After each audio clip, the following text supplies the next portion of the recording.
Man, we just had the best hype membership call. Yeah. Oh, cool. We do a That's monthly mentoring call, right? And group calls, and Vince does a month, I do a month. And this month, we just had it today, and the feedback from FlowCon was off the That was so charts. good. Okay, well, let's just jump right into it then, actually. 'Cause Okay, I wanted to yeah. ask you about FlowCon.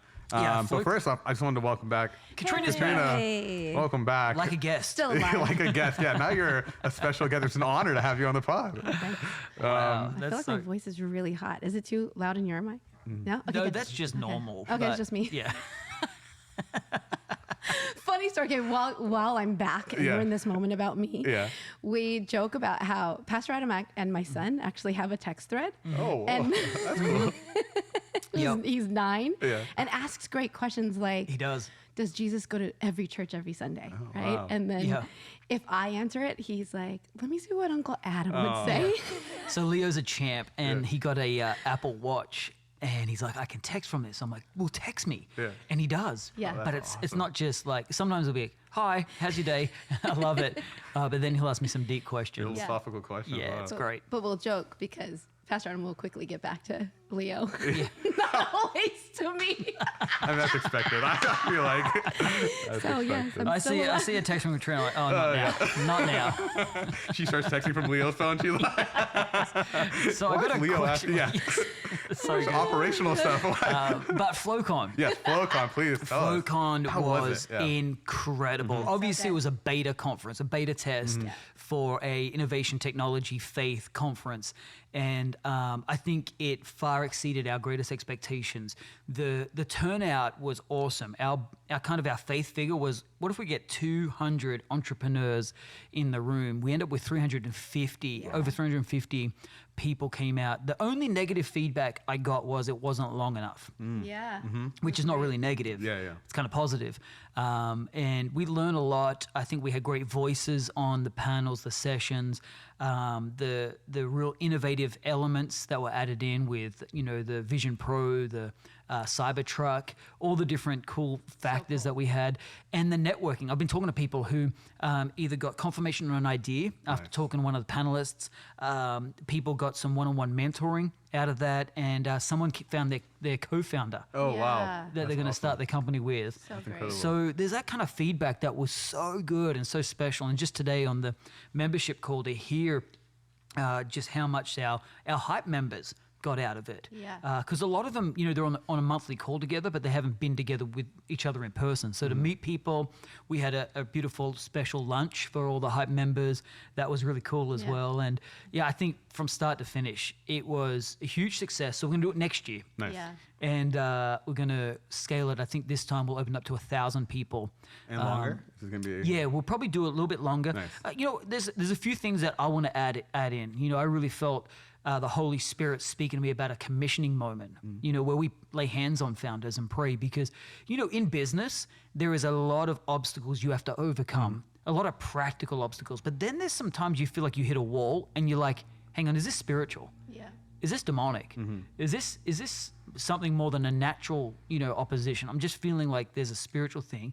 So to have a prayer moment where we kind of really break through, I think it'll be just powerful. Yeah. That's so good. That's awesome. I think it's more common that we don't stop and say that. Right. But I mean, so the fact that you'd make a moment out of that is really great. Yeah. Yeah. Oh, for sure. Yeah. But in between then, we're going to have Amen Experience, which is going to be another next great level. injection. Yeah. Oh, next level. The art of Amen. It's going to be so good. In fact, we're going to have 25 different competing sessions. Wow. Where, we're going to have, I don't know if I can share, but we're going to have like things like the art of digital currency, while there's the art of fire, which is going to be, a live cooking session from my friend from London, who's No way. he's a chef, MJ, and he's from Madrid. He cooks everything with fire. Yeah. And he did a 16-course degustation for us one time we were there. And everything he cooked live in front of us with fire. And he talked through what the flames, the heat, the radiation's doing and how but it was unbelievable. I said, bro, you could do that at Amen Conference. That's so And then I got a friend up in Napa Valley. He's going to do the art of wine. And you're going to have to be 21 to be in that session. But, we're doing the art of dance. We've really taken all elements of creativity, innovation, faith, and we're just bringing artists. Oh, I really love that. And actually on that topic, you were just in Frankfurt in London. Yes. I would love for you to talk about all the stuff that you were doing there. Oh, you want to know? Yeah. Frankfurt was epic. Our first ever thing we've done. We did an interest night. Yeah. And we had over 200 people come to an interest night. Now you're just shaking your head like that's nothing. But no, but Arun, you got to understand, a mega church in Germany is 300. That's like a big church. And we have 200 people come out to an interest night. It was off the charts. And not only that, this is really special. We had 6 people give their life to Christ. Wow. So, At an interest night. yeah, because we had it at a Amazing. co-working space. So good. And this co-working space is epic, very right in the kind of like the startup entrepreneurial community of Frankfurt. And as we were setting up, because they, you know, the co-working kind of stops at 6 p.m. Our event started at 7, but we got in a little earlier to set up. We had people coming off the street to buy our merch. They were looking through the window and they're like, oh, that looks epic. They came in and bought. One guy wanted to buy out the whole lot. And we said, no, we need it for the event. But a few co-workers, like people who were working there, about 12 of them were just watching and they were asking like, what's going on? We told them it's an interest night for a church that we're starting up. And they said, can we stay? And we're like, yeah, of course. So good. Sure. Well, we had a Q&A moment. And in the Q&A moment, this one, and we're just asking questions about the kind of church we're going to be and all that kind of stuff. She asked this question because I was, you know, as I was praying, I said, Jesus, we love you. We thank you. She asked, hey, you mentioned you love Jesus, but who's Jesus love? And I said, wow, that's an interesting question. But what's your background? Are you a church person? And she's like, not necessarily. I'm just interested in who Jesus loves. In the moment, all I could think of was the scripture that there is no greater love than one laying their life down for a friend. And because Jesus went to the cross for us, we know that he loves us. And then I just looked her in the eyes across the room. I said, Jesus loves you. And then we went to the next question. But as we kept on talking about the church, I just felt the Holy Spirit say, hey, do an altar call, which was weird because there was no music. It wasn't a setting. It wasn't preaching. We're just giving information about the kind of church that we are. That's amazing. But then just did an altar call and 6 people raised their hand. We brought them out the front.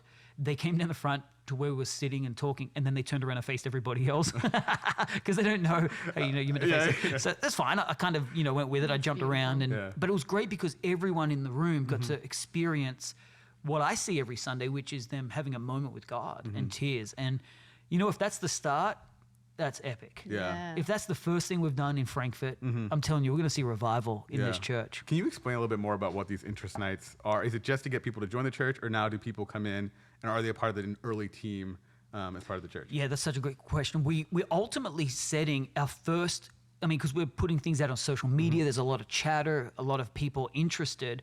But we want to do it an interest night. Hey, are you still interested after we tell you about the church? Okay, got it. You know, because you could be interested in the kind of ministry, but we're actually trying to get out of that 200 people, probably the 30 or 40 key people that want to be on the team after we do a hard anti-sell. And it's literally an anti-sell because there's so much you can see about Vive Church already from social media. But I'll say things like, hey, I just want to warn you there are cheaper churches to go to. Because here we believe in giving. Here we believe in sacrifice. We believe that your resources can build the kingdom of God. And there are churches that will not ask you to give, that do not believe in the tithe. We do. So if that's hard for you, I'm going to just encourage you, you're not going to love this because we're going to be talking about money a lot. Right. And so we give it up front. Now that's going to weed out a lot of people. But then those who are like, oh no, that's the kind of church, I want to be challenged in my finances. I want to be grown in that area. Well, we know we're getting the right people to be on the startup team because that's a hardcore team. That core team. You've been there, you know, bumping in, setting up, all that kind of stuff. And from here, we go from an interest night to a worship night. And with Vive Worship, we, you know, really go for that. And then we start to do a cadence of team services as we build the team. Got it. And so these people would they join the worship night, or would they be part of like setting up the worship night? So that doesn't happen yet. So people who jump on the team from now, they start to get roles. So they're already starting. So we've currently got about 25 people on the team leading into the interest night. That's awesome. We'll probably end up with over 50 now from the interest night. And then we'll hold a worship night. At the end of the worship night, if you're interested in being part of the church, you know, you can, and we actually take an application to be part of the team. Okay. Good. Yeah, so we'll put them through an interview. We'll see kind of where they're at. And some people will be like, hey, you know what, I don't think you're ready to be on the team. Yeah. But come back when we launch. Right. Or come back to an worship night. Yeah, that makes sense. How would you compare this if you could, this interest night to the one in London, because that was really great. The way That London one was launched awesome as well. This one was better because we're learning each time. Every time we're doing it, we're learning, what's the language. I was nervous because in London, everyone speaks English. Yeah. And we had planned to go into this night with translation that I would kind of, like we did in Italy. But all week leading into it, everyone I spoke to in Frankfurt spoke English. Speak English, yeah. And That's then great. everyone I was speaking to on the night speaks English. Varying degrees, but, at least understands. So before we did anything, we just asked, does anybody need translation? And no one in the place needed translation. Awesome. Out of over 200 people, which reminds me that one, as a global society, we're getting more global. Yeah. And two, it's a very intelligent community there in Frankfurt. Yeah. Especially Frankfurt being so financial, and there's a lot of representation from world banks and different things like that. It was definitely, it's probably not the norm out in the regional areas of Germany, but definitely in Frankfurt. Do we need to bring a hype session out there? 100%. At FlowCon, we had people from Zurich. Yes. And Yes. we had somebody just out here from Spain. And every time someone's like, Every when time. are you coming to Europe? No, with Frankfurt hype sessions? has got a huge startup community. In fact, I'm trying to make a meeting with the mayor or how do you say it in German? Something Meister. But he is very focused on the startup kind of culture of Frankfurt. That's cool. I didn't know that. So great. we're trying to get a meeting together. So the startup culture, is it tech, like software? It's maybe fintech. Fintech? Okay, cool. Yeah, really dialed into fintech because it's the finance capital. You've got, the European bank there. You've got so many every bank, I would say big bank has a representation there. And so there is a lot of technology that goes with, finance. And so there's a big push on fintech. But I think any innovation society, you're going to get a lot of creativity and different products that come out of it. Yeah, Probably a lot of digital currency stuff. Definitely. No, I think it's interesting because I feel like being in California my whole life, I live in kind of a bubble, but it's nice that we are a global church and you get to interact with so many different cultures and just learn how they kind of do stuff. And by the way, they all look up to the Silicon Valley. That's what blows my mind is how much they look up to where we are and the companies and the culture that's coming out of the Silicon Valley. And, you could talk about Sand Hill Road. They know about it. Wow. They know about, all these kinds of locations and stuff like that. So that's kind of fun. Yeah, that's awesome. But yeah, I'm definitely excited to do a hype session there. Yeah. And I think if you don't travel to these places, it'd be worth coming. Yeah. It'd just be worth coming to go. I want to just get around innovation and tech talk in a different culture, in a different setting. I think that's very important. Very important. It really broadens your perspective, for sure. Yeah, because we think one way, but there's so many different ways to approach the problem, and I think you'll learn that by being around different cultures. Well, I think with what we're doing specifically with hype, I mean, I heard it again and again at FlowCon. Yep. Every time we bridged faith and innovation in the conversation or in the session or just the event itself, there was always somebody who said, I've been praying for this. I didn't know that this could exist. Right. So I love that that'll be a part of Frankfurt. That's going to be really cool. For sure. Yeah. For sure. Awesome. All right. Well, just before we move on to this, I wanted to, so I thought it was going to be just me and Pastor Adams today. So a lot of the topics that I have were very unhinged. I love it. So, but before we do that, because I heard you guys chatting before Yeah. this, is there anything that came out of FlowCon from hype as like a umbrella kind of topic that you guys want to do for the future that you guys are brewing that we can talk about? I don't know if we can talk about it. Like a topic? Not a topic, but like things you want to advance within hype network, hype family. Oh my gosh. That's such a loaded question. There's so much out of it. You're always thinking, so I thought there might be some. I mean, one of the things I'm really excited about that we're going to be doing in this next month is something called Network Nights. I think one of the things that we saw at FlowCon, as well as, Amen Experience, and every time we've brought hype together, is that there's such an exciting, I don't know, it's electric when people start to network in a kingdom setting. And so in the break between the double header hype sessions, it was electric in the room. Literally, it wasn't quiet. It was roaring in the room. Everybody turned around and there was movement. People were looking for people to connect with. and it was open-handed. It was, you know what I mean? It wasn't, and there were some people praying. So looking at that, what's making me really excited is not just cultivating these awesome, large, hype session experiences, but some of the concentrated experiences as well. So we're going to be launching something that's for founders and CEOs, like a network night that with curated dinner, fun experience with like a nice, chef-inspired dinner and wine pairing and everything like that. So it's going to be really cool. So that way, you know who's going to be there. You'll be with the hype founders. You'll be with other CEOs and founders who are kingdom-minded and scaling with values in mind. And to be able to connect with that concentrated group is going to be really cool. I'm excited about that. That's one of the things that we've got on our list. That's cool. And I just want to say, she's being very humble. There's a lot of cool stuff happening. I know there's like stuff you can't talk about yet, but pretty excited for what you're trying to get it out of us. I am really trying to get it out. But I don't want to be the one to leak anything, but I'm trying to get it out of you guys. So I'm trying to over-deliver when it happens. So before we get started, I just wanted to ask you, Pastor, how Australian are you really? Because the next segment will only make sense if you're still really, truly still Australian. So I got to talk about Kate Gate.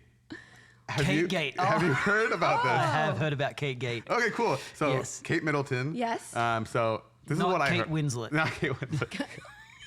So apparently she's gone missing. And like the royal family, so here we don't, in America, I don't know how much people really care about the royal family. You don't care and you don't get it. But in Australia, they love the royal family, like absolutely adore them. And so Kate and... I think it makes us feel better about ourselves. Really? Can you because we're convicts, right? Yeah, can you explain what the obsession is with the royal family? I don't exactly know how to explain it because we were rejected by the UK. Technically at the foundation of our country, we're convicts, we're prisoners. We were sent to the concentration camp of Australia and left to fend for ourselves. But I think so much of being in the monarchy, the Commonwealth, that was what we grew up with. Princess Diana and all the drama around that. And that was the original celebrities for Australia. And so I think the beautiful thing about the royal family is there is tradition. And I think at our core, even if you're progressive, it is really good to have some traditional things that are opulent and excellent that make no sense, but it's inspiring. And I think it lifts the dream, the imagination. And so when Kate goes missing, there's conspiracy come out. Why haven't we seen her? I'm not caught up. Okay, so I've seen the Photoshop debacle. So you've seen some of that? I've only seen that. Okay, So they photoshopped her. Okay. So the way that the royal family, this is my American understanding of the royal family and how it works. So I remember when Princess Diana, she passed, there was a whole conspiracy theory around it, like how it really happened. No one really knows. And you were in Australia at the time. At that point, was the conspiracies kind of railing there? Was it kind of? For sure. For sure. The tabloids were big. From the first moment. So the same kind of thing is happening. There's this idea that she went to get an appendectomy, I think. Okay. And since then, she's kind of just been fallen off the face of the earth. Like nobody really knows. There's some sightings, but they're all very blurry pictures. There's the photoshopped images that are coming out with her and her family, but. The internet sleuths. The internet sleuths are out there. They found the matching image from a previous photo. And so it's just crazy because the Princess Diana stuff was when technology wasn't at its greatest. It was getting information was much harder. So maybe if it was a conspiracy, it's much easier to get away with. But now it's interesting because there's just so much information out there. Everybody has a camera phone. Everybody has the ability to, pass this information around. How could they really keep her away from the public eye this long? And the only images we have are blurry images of her. Very, very interesting. I think my conspiracy theory goes to the fact that I think she is fine. I think she is not in the public eye, but just to keep up, because it's a machine. The royal family now is a machine, and sightings. And I think maybe someone thought, hey, we can just put a picture together just to suffice the public. But they caught him out. Oh, yeah, they caught him quick. And this is going to be the future now, right? Where all these doctored images or doctored videos are going to be coming out with AI. It's going to make it incredibly easy. But AI is coming out with images, but AI can detect AI images. Right. So as quick as they come out with false images, there is AI machines that can determine whether they're false or real. But then now there's abilities to mask that, which is getting Right, so it's just like it's one-upping. one up. Yeah. It's just one-upping. But it's really interesting because like we've been talking about AI on this podcast for a long time, all the investments in AI. Yeah. It's just really interesting to see where the media is going to go with this as well. And like, TMZ and all that kind of stuff, because now media outlets can just kind of grow on this hype by just producing more content. They don't need any, because you always have this unnamed source, right? Yes. That gives you some piece of information. It doesn't have to be credible, No. but just enough to generate a little bit of hype. Yep. Now they are the unnamed source. They can get all these kind of images, ship it out, and then say it's just enough, right? Yeah, and it doesn't seem like there's a lot of accountability, right? Like they can create a scandal out of nothing now. Out of nothing, yeah. You could text a video and you could create hey, give me a picture of a royal family, on a yacht here, you Yeah. know, and I'm sure AI can generate that as a video, not just a photo. Yeah. Which And is way more believable. Way more believable. And I think there needs to be certainly, I think it's also, you're writing your own eulogy if you do that as a media company, because after a while you're going to become so unbelievable that it's the boy who cried wolf. Right. That if you generate enough images that turns out to be AI scams that you have put forward without any legitimacy, you're going to actually neutralize and inoculate yourself to being any believable source there is. But do you think that's true though? Because there's always been tabloids that have kind of just Yeah, but there's been no way of verifying it, right? Oh, I see what you're saying. So now that with the verification, that even if they thought it was real, but they don't verify it, Right. and it turns out to be an AI generated, there's nothing substantial behind the article. So say, they say an image about the royal family Right. or whatever it is, but then the royal family come out with no proof that we were actually here. Oh, you guys just believed a false document or Right. article. I think you're actually losing credibility. And mainstream media is already on thin ice. Let's be honest. I mean, I don't know who is still watching mainstream media. I'm certainly not. Yeah. You're not. We're watching much reliable sources like X. You joke, but it's true. It is. And someone sent me an Apple News article the other day. I thought, that's cool. Someone's still saying true to Apple News. But I think they're already on thin ice. So maybe they're just throwing haymakers here, trying to find something to engage an audience now. Yeah, I think the best part about X is the community notes. When people get exposed, so people will post on Twitter and they'll I think they'll like get away those with, and then community just notes. community absolutely savage will just Yeah. expose them immediately. Straight up, It's the call them best out. thing. Yeah, it's the no, best thing. there weren't actually bees in there. But, it's amazing. But that's a healthy way to do fact checking. Yeah. Is the community notes. I kind of want a disclaimer because the thing that is just crazy is comment section on every post. But yeah, the community notes. Yeah. I'm here for it. Yeah, I have to tell you guys a story. So just recently, I was a part of a crypto scam. I know. Oh, no, you got done. I got No. done. So I'm not going to say, so I want to make sure. I know there's a lot of people out there that may be new to crypto Yeah. and they think, this place is just full of scams. There are scams for Oh, sure. for I'm not a sure. victim. So let me just explain to you how it happened. Disclaimer. I'm a victor. I was voluntarily choosing to be in this space, so I'm not a victim. Okay, so no pity for this. But I'll just explain what it is, and then I'll let There's you a guys know pump the and story. dump. It was a rug, really. So Oh, really, what a this rug is pull. a rug pull. So the way this works is there's this thing called token presale. So people can just come build tokens, and the idea is the earlier you are in on the project, there's higher risk, right?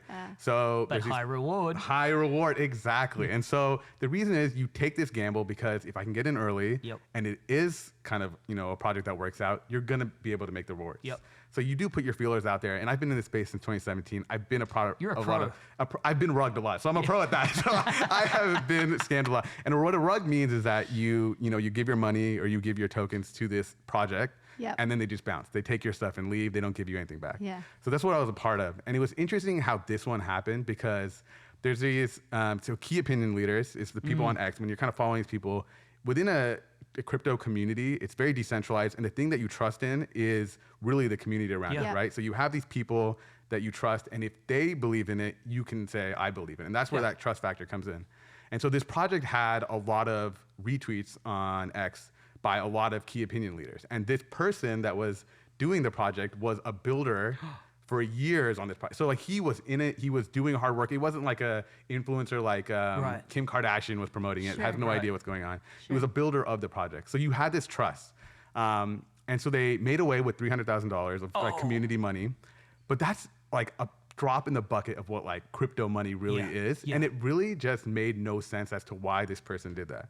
Because he's now out of the community. He's now shunned. And the way it works is to get your money out of crypto, you have to go through a centralized exchange like Coinbase. And when you go through Coinbase, they already know who you are. It's called KYC. So they know your customers. So they have all his data. So they're able to freeze his funds without letting him pull it out. Oh, so that was a foolish move. And absolutely. And he should know this, right? And so it's very interesting to see what turned somebody like that, because he was in the space, he was a big builder. What do you think it is? I mean, you got rugged. I got rugged. So so we're still trying. We've been talking about it at work for a few days.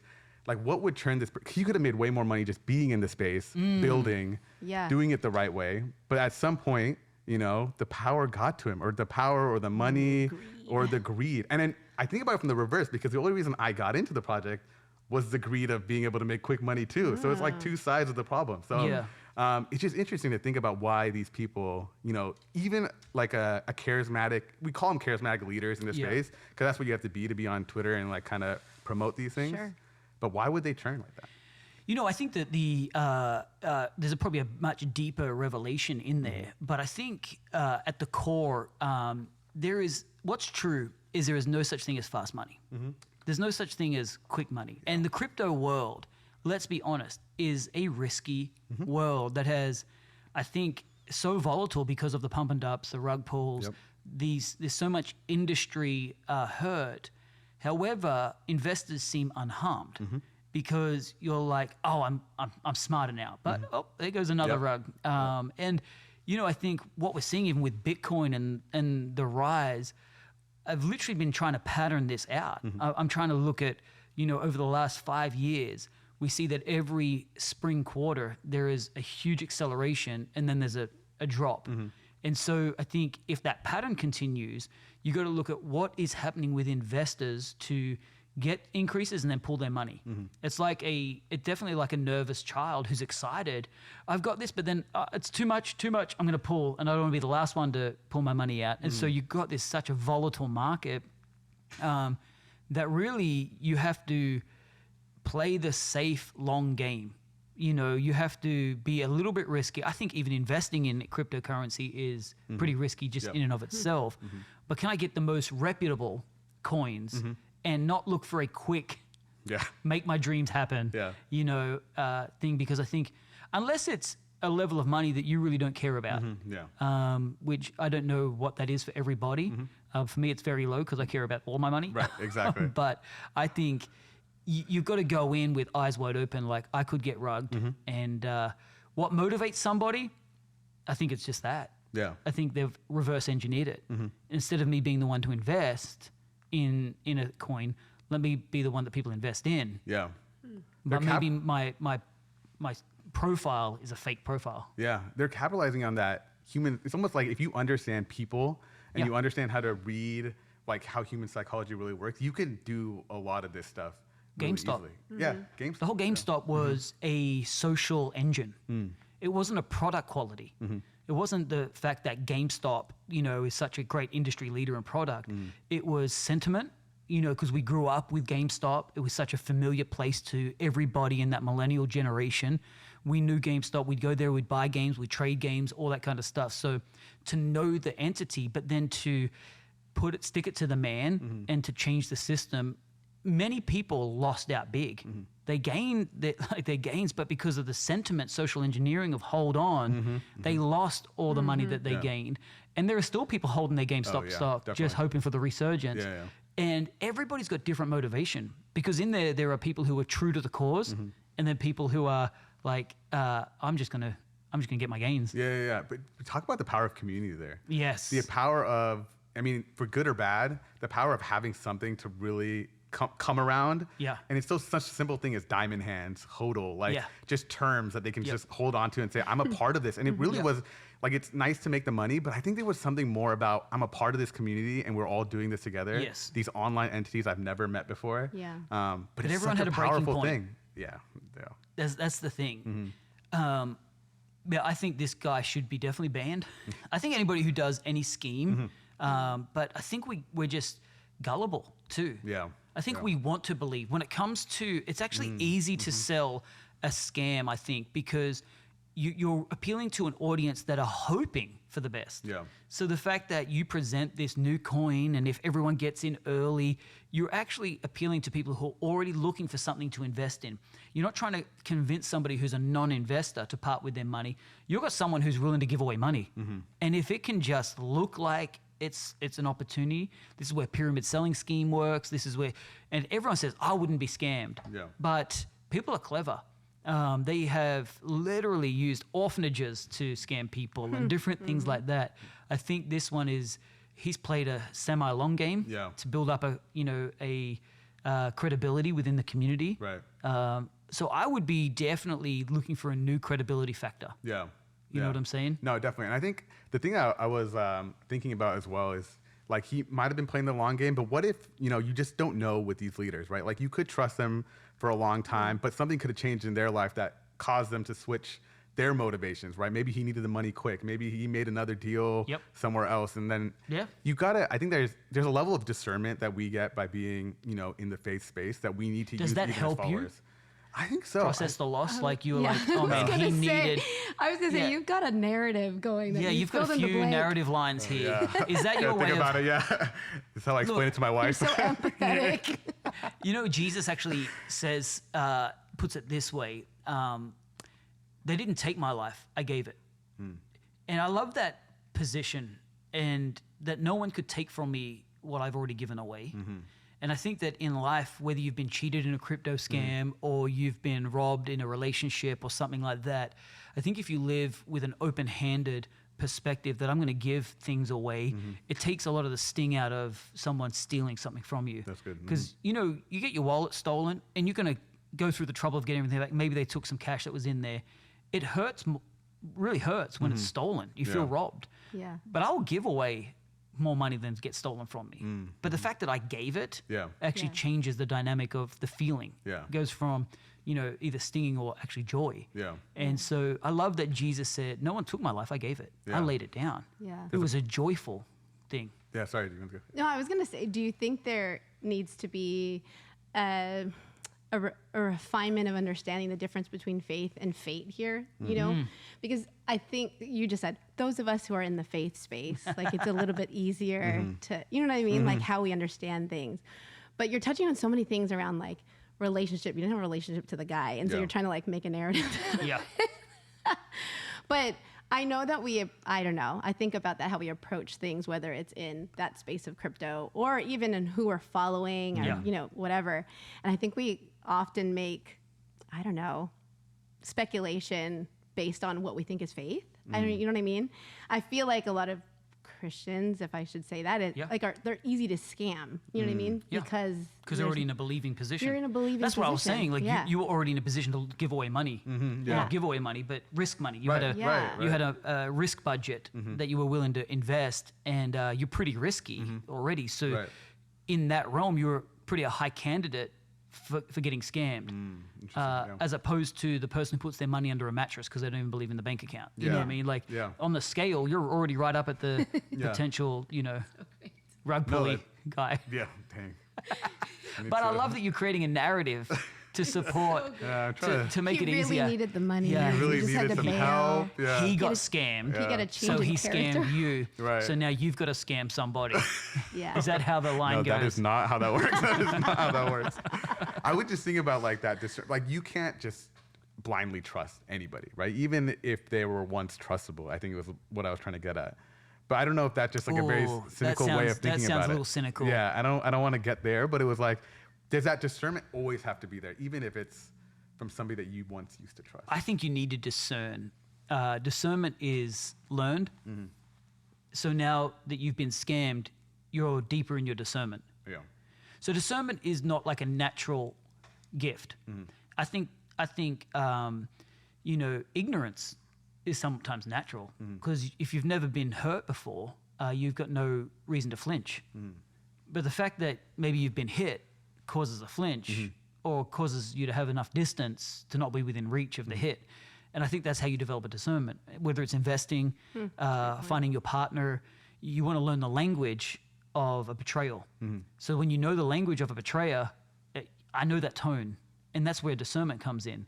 I think at the same time, you want to be able to have a healthy faith that you're not so skeptical Yeah.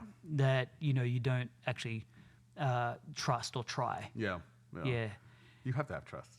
You have to have trust. I always lean in trust more than clarity in different situations. When it comes to God, definitely. I'm not looking for clarity all the time because I know that doesn't come. Yeah. I trust in God because when God calls you, it's ambiguous.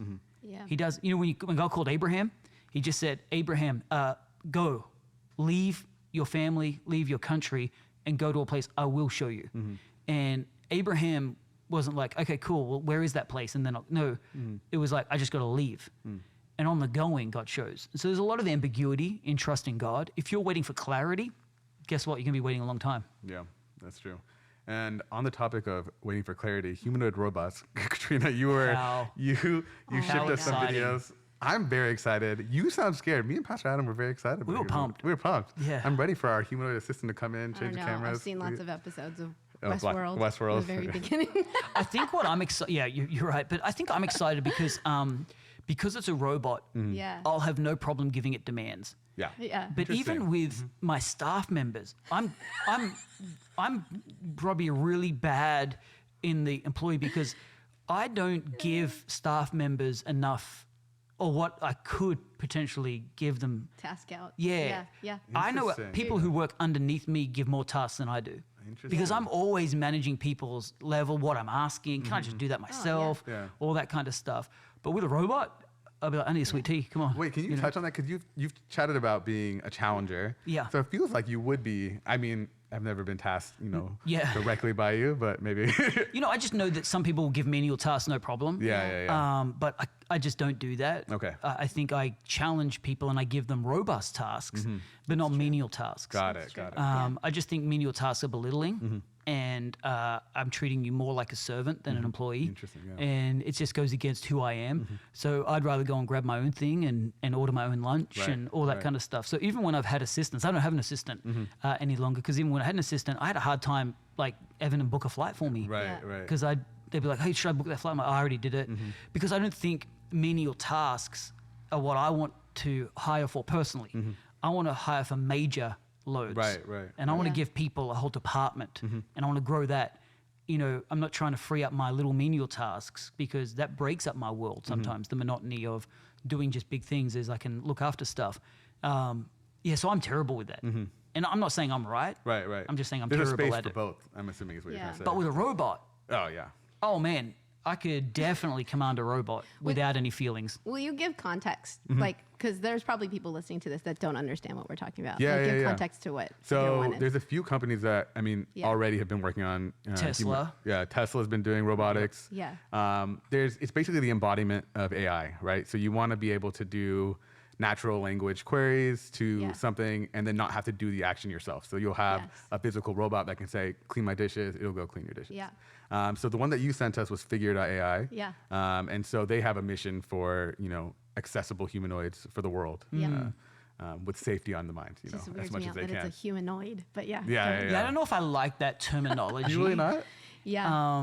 What would you? Because in their master plan, it says there's two options to solve this problem of needing to support where labor is going in the next 50 years. And Yeah. it says either we build a world that's made for robots, Yeah. or we build robots that are useful for humans. I'm botching. I'm paraphrasing, obviously. I'll pull it up while you do it, but yeah. But go. that's already so weird because it's so. The first one is weird. We don't want to build a world for robots. But that's what I mean. You read that and you're like, yeah, I don't want a world for robots. Sure. Second option.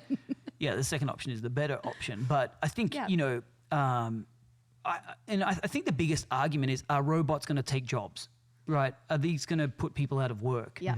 But history would reveal the opposite. Robots are going to take some jobs, but will free us up to do other jobs. Yeah. And so I think, the advent of the tractor is a very good example that we don't need to use steer and ropes and pulleys Sure. and people guiding them. Now we've got tractors and machinery doing that, but it just freed humans, not humanoids, humans to actually do new things using our minds and our creativity while a lot of the menial tasks got done. Yeah. Yeah. And I think about this a lot because there is something that I struggled with I've always been the person that just does everything myself. Like if you were in the group project, I was the one that did the work in the group project. So it took me a long time to kind of unload those tasks to somebody else. Like especially like, you know, when I got married, eventually it was like everything had to be done. I would do it, right? I would get it done. But then there was like something about partnership and you don't really have to do all these things. And especially I think about like the advancements in like self-driving.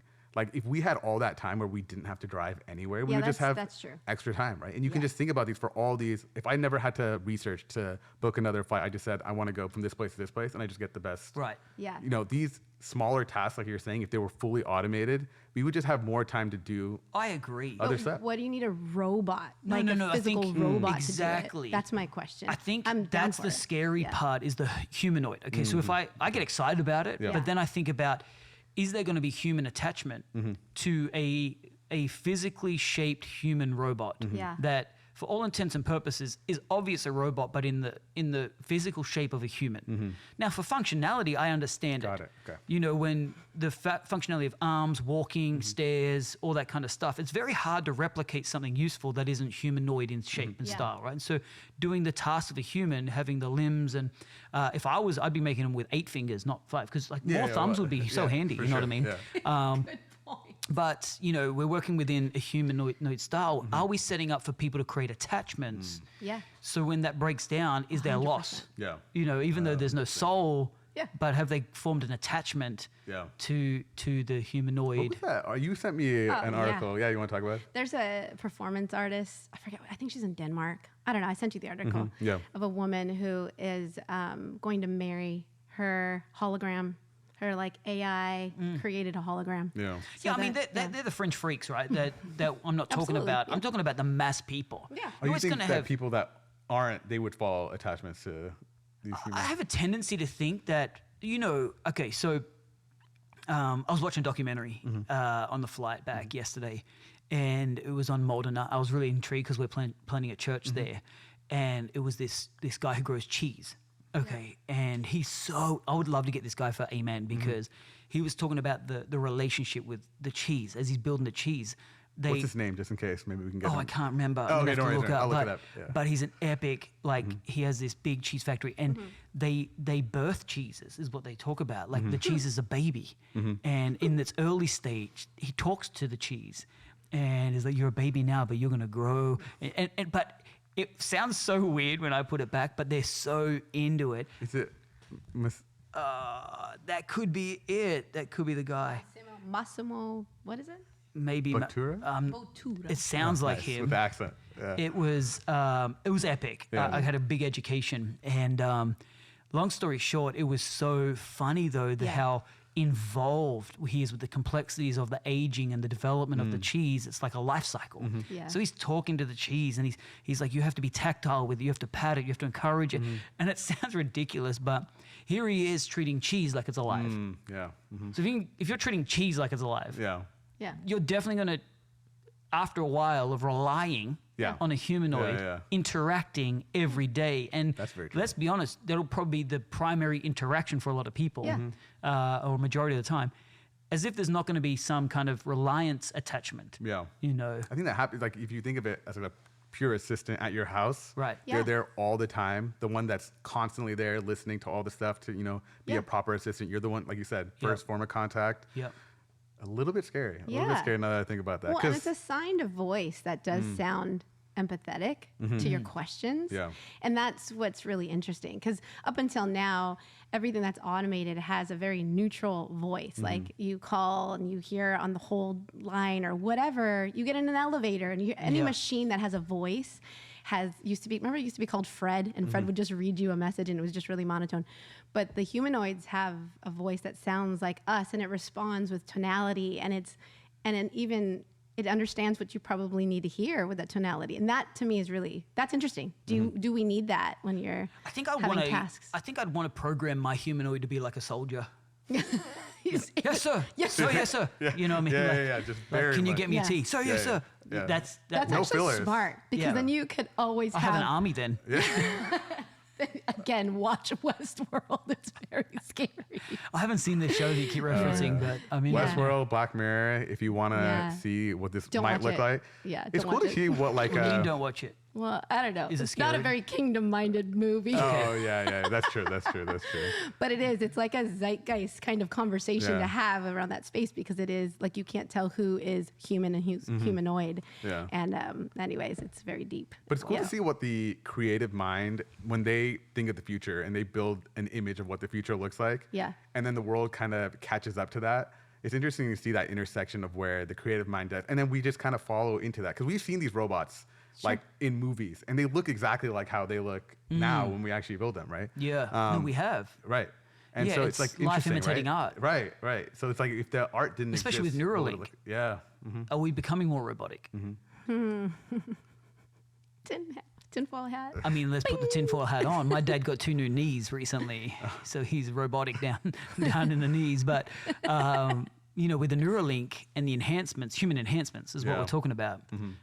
Where does the humanoid blend with human enhancements in time? You know, Yeah. No, I think it's gonna be pretty cool. I think the next will white guys be able to dunk soon? maybe not, probably not. That's awesome. But the last topic that I wanted to chat about before we close was I got to talk about TikTok. The House passed a bill to potentially ban TikTok in the I U.S. saw that. It was a hot topic in Frankfurt, actually. Oh, was it really in Really? Frankfurt? Yeah, because Europeans love TikTok. Oh yeah. They love it. And we actually had someone kind of mad at us. Not mad at us, but they found our church in London. We were there in London, and someone had found the church through a TikTok. Someone had come, an influencer had come to the church, and they were really big on TikTok, and they did a whole TikTok, I think a post. Is it called a post or a reel, Yeah, whatever yeah, it is? yeah. Because I'm not on TikTok, and really none of my team are on TikTok. We don't have a TikTok account for the church. Oh, okay. But they made a review of the church, which was awesome apparently, and so people have been coming because of that. Oh, wow. And then they couldn't find the church on TikTok, and it was just interesting for me to find out how many grown adults are on TikTok. Yeah. Yeah. I think for me, I was still in the hey, isn't that like for the kids? Yeah. Is there a reason Vibe Church isn't on TikTok? If it's like a concerted effort I not just to? really no. I don't think there's any thought out reason except that me personally, I just don't want my data taken. Oh, right. And that's the reason, honestly, for this bill to Yeah. pass. So, Yeah. it's interesting to see there's like two sides of the debate. There's Sure. people that believe, because the way this works is, China has the ability to moderate the content. Yeah. And the way that people think about it is that in China, the content they're pushing is more educational. It's a little bit more constructive for the people that are using it. The stuff that they're pushing for us and the algorithms pushing us is a lot more like smut, like stuff that's like not really useful and it's kind of like burning our minds. Yep.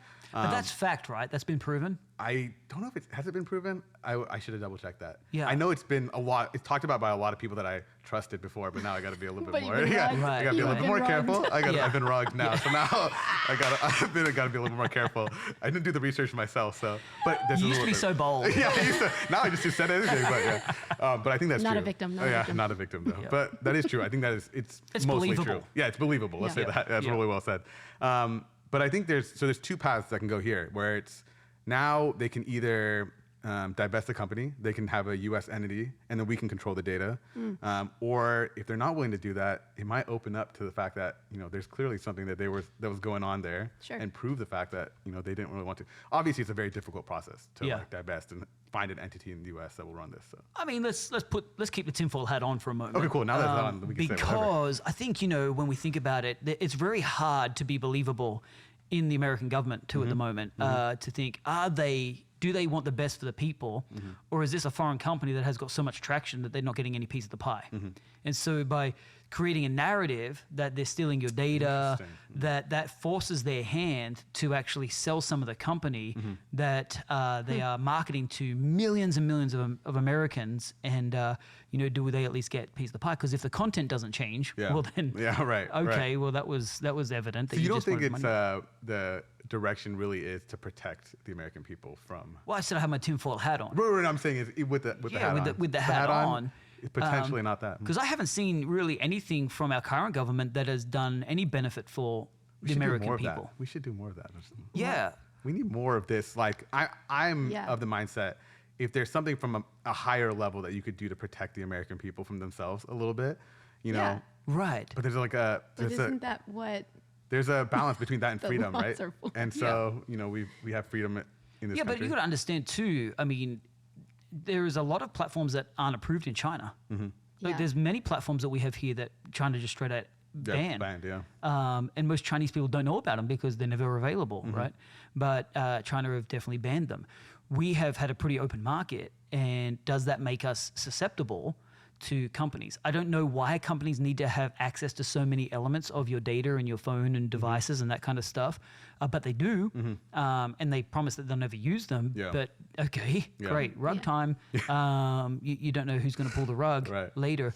I think my tinfoil hat is skeptical both ways. I'm definitely not a truster in what China's empire and regime are trying to achieve. I don't know what they're trying to build long term, and they've always been an empire building culture and society. So it makes sense, true to the nature and history, that they're an empire building. But I don't want to just judge someone's future off their past. At the same time, I'm very skeptical about big government. I'm very skeptical about a government's agenda. I've never seen the government that motivated to just protect people's data, Yeah. because the government wants our data. And so I tend to lean towards what's the financial play here, and are they missing out on a big piece of the pie? Yeah.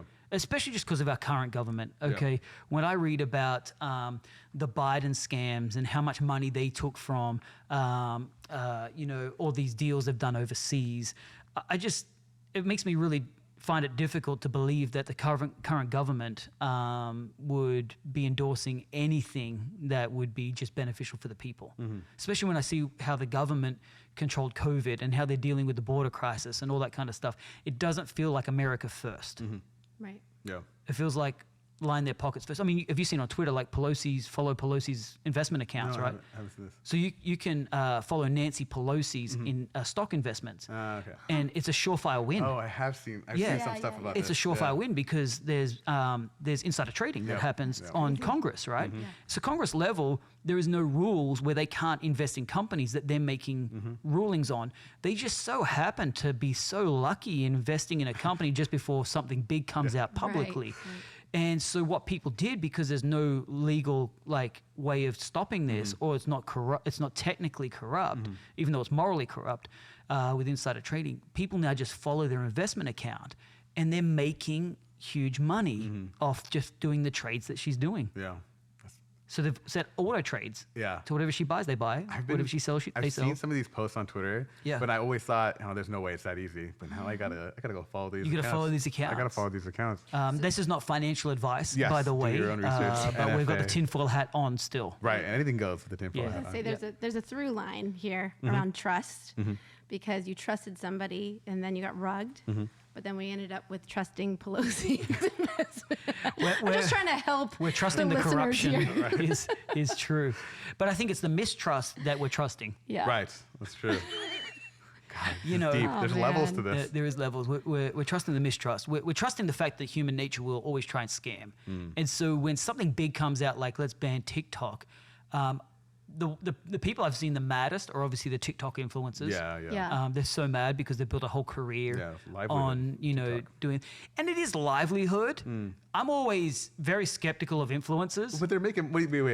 They are making money off this. They are. But you mean is like it, it's not? Is it valuable Oh, yeah, to for sure. the rest of us?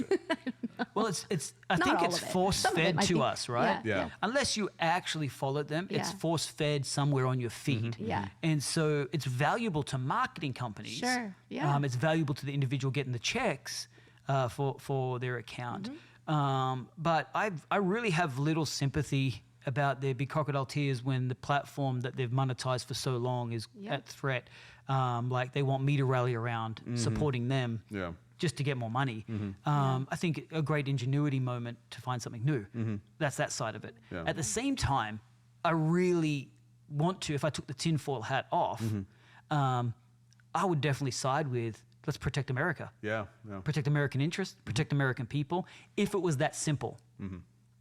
And I don't know if it's that simple. Yeah, yeah. And I think the one thing I will say though, if you are living here and you're waiting for the government to do it for you, stop. Stop. You can just stop using TikTok yourself if you're real. I have. It's the same. I never started. Oh, okay. Well, I started, and let me tell you, during COVID, it was just endless. Was it? Mindless, and it's Yeah. just a dopamine drip, and your Yeah, brain becomes exactly. so numb. Do you to have all every this stuff. social media platform? No, I only use Twitter now.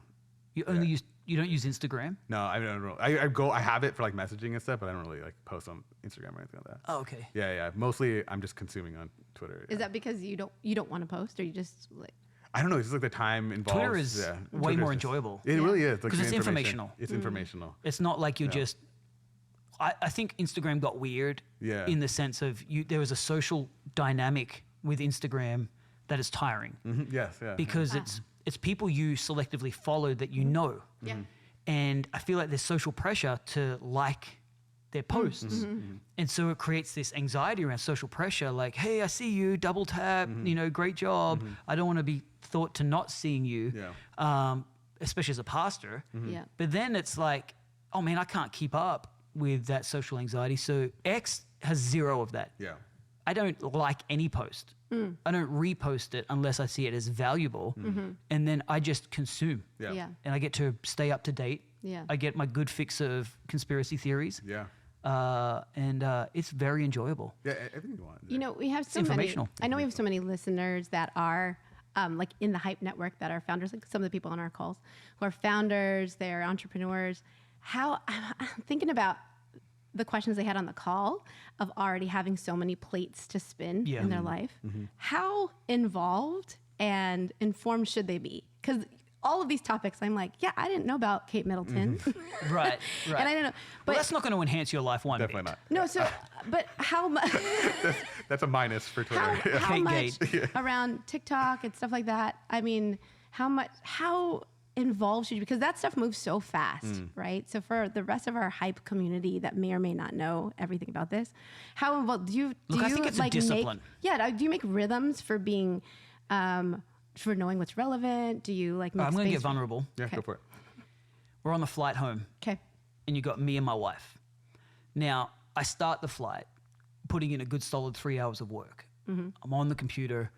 But you know what it's like when they shut the shades and you're working and you're just kind of like staring at your screen, typing and setting up all your emails and that, and then Yeah. writing leadership stuff. And then, okay, 3 hours in, I just feel like de-stressing. I'm going to watch something. So I put on Below Deck. Okay. Yeah. Below Deck? Yeah, it's it's a trashy trash show. Oh, okay. high seas drama. I see the vulnerability. Right. I love. It's High like my seas drama? guilty little Okay, high well, seas let's- drama I'll check it because out. it was in Australia and I get to be in the tropics. Yeah. Anyway, Yeah, it's like yeah. all this like relationship drama between all this thing. It's basically like remember the Real World, but it's on a ship. Oh, okay. It's an interesting. absolute It's the waste staff. of time. Okay. It does not enhance your life at all. Okay. I look over at my wife and she's watching a documentary. And I instantly feel guilty because she's getting more intelligent, I'm getting more stupid. And so in that moment, I make a decision. I could keep getting dumber or I could switch and watch the documentary. And that's when I learned about the cheese as a result. Nice. Which So much smarter which now. served me way more than the high seas drama. Oh, that's fantastic. But I think it's that. I think it's those decisions. I think Yeah. it's pulling yourself up and going, am I wasting time just Yeah. scrolling? Am I wasting time on mindless stuff? Or could I be enhancing my life? Yeah. And until you make the decision, I don't think the government banning a platform is going to do it for you. Definitely. I think, as you said, don't wait for the government. Just make a healthy decision now. Yeah. Yeah. But I think being informed, especially in the tech space, this is Yeah. just my opinion. Sure. Just seeing all the stuff that's coming out is really important. I think you got to be Yeah. on that kind of cutting edge of stuff that's happening because your mind has to always be kind of moving on what can happen next. What can I build on Oh, top yeah. of that? Yeah. How can I be in that space? Yeah. Should I be moving spaces? I think it's healthy for that. Yeah, I think it's really Yeah. healthy for that. So it's about what you're consuming and how you can filter it. Yep. And so if you're using a platform that's feeding it to you without your control, that can be dangerous. Yep. But if you can kind of curate, I think you have to a little set bit- up your feed Yes. with X. Yeah. I think you have to curate. You have to kind of follow certain accounts that are informative. I would definitely highly recommend following Elon because his account is so brilliant and it's cutting edge. It's volatile. It's fantastic. And so I think that there are certain accounts that you have to do. But then once you follow those accounts, you get fed beautiful information that keeps you current, political stuff. Yeah, it depends what age of life you're at too. I think there's definitely stages of life where you care more about politics. Yeah. What other feeds do you follow, or what other accounts do you follow? I'm trying to speak for a person who's like, okay, I love how they talk about technology because it teaches me. So if you were to resource them now and say, hey, this is how you would curate your feed, what would you set them up with? Yeah, I found a lot of founders. I follow a lot of founders of tech companies that I'm interested in. A lot of founders of like for me right now in crypto, a lot of chains. Even if it's a competing chain, it's really interesting to hear how other people think. I like hearing opposing views, just so I can learn how they think, and then that kind of informs if I really understand how I think. And so I think I like hearing a lot of opposing views, and that's kind of how I curate my feed. Mine's definitely weighted more political at the moment. I kind of want to get it more back into the tech zone, but I think I just interacted with more political posts, and so it's actually kind of driving my feed a little bit. Especially as we near the election, I feel like that is just going to happen. But I like to be informed. Yeah. I feel like if you want to be a leader in life, in any sphere, it's hard to be an ignorant leader. You have to have a level of informed. Otherwise, you're speaking into a void or from a void. And I don't think it's going to be as accurate. Right. At the same time, I don't think you need to be overly informed where you are being dictated to by what's happening around you. So I think there's a real balance is what I'm trying to probably present. Yeah, but I think if you're spending time on TikTok, I can't see how that's going to produce a leader. Just personally. No, I think if you're on X, it's not X that's going to produce a leader, but it's going to make you more informed. Right. Yeah. We've been really pro X. We have been really pro X. Elon, if you want to hop on the pod. Wouldn't that be cool? That'd be crazy if Elon hopped on the pod. Yeah. Hey, we can dream.